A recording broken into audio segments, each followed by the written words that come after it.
It's time to speak to one of the finest thinkers of his generation, the best-selling author of The War on the West, The Strange Death of Europe, Bloody Sunday, and The Madness of Crowds, Douglas Murray. We have a lot to discuss, including the war on the truth and free speech on social media sites. But let's start with the ongoing immigration crisis in the US. The Biden administration has lost control of the southern border. There were more than 2.7 million illegal crossings last year, breaking the previous annual record by more than 1 million.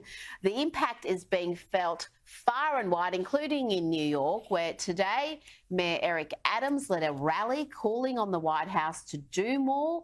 But the messaging was confusing there, Douglas, because Adams wants harsher policies to stop the flow at the border, but he's also saying let those crossing illegally, let them work legally in the US. Yes. Won't that just incentivize more economic migrants to cross illegally?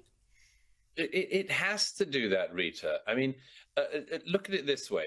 Of all hundreds of millions of people in Central and Southern America, almost none of them can dream of an average American salary, an average American wage. Something like, I think it's $1,000 a month is the average wage in Mexico. In New York, it's 4 times that a week. Of course, people want to move from countries that are not doing that well economically and badly governed very often into a place where there's a lot of opportunity. The question is, what are the countries that have those opportunities meant to do? And the moment that you do this, you do what Mayor Adams has argued, what Governor Hochul has argued, and say that the moment a migrant gets to America, they should be able to, as it were, pay their way and therefore be allowed to work, is nonsensical. Look at it already. People are leaving poor countries. They are going to one of the richest cities in the world, where they are being given hotels to live in. They will now be able to earn a salary. And I understand why the people in question want to come.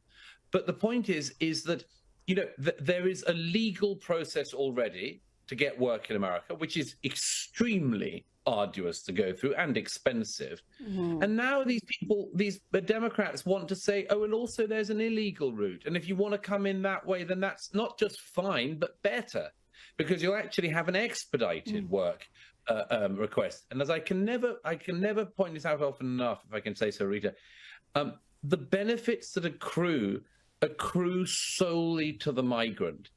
The American taxpayers are not going to make money back in taxes from almost any of the illegal migrants in question. But the illegal migrants themselves will, of course, be able to send money home. The benefits will accrue to them. And I just think it is the question Americans have to ask themselves, as Australians have in the past as well, which is, can we really do this? Can we be the home for anyone in the world who wants to have a better standard of living? I'd have said the answer is obviously not, but some Democrat politicians think otherwise. Well, if a country doesn't have control of its borders, well, it's not really a country, is it? If anyone can just stroll in as they wish. And as usual, Douglas, the White House press secretary, Karine Jean-Pierre, is issuing what amount to bold-faced lies when asked about the migrant crisis and, in particular, Mayor Adams' comments. Let's have a look. Why aren't you guys stopping the flow at the border?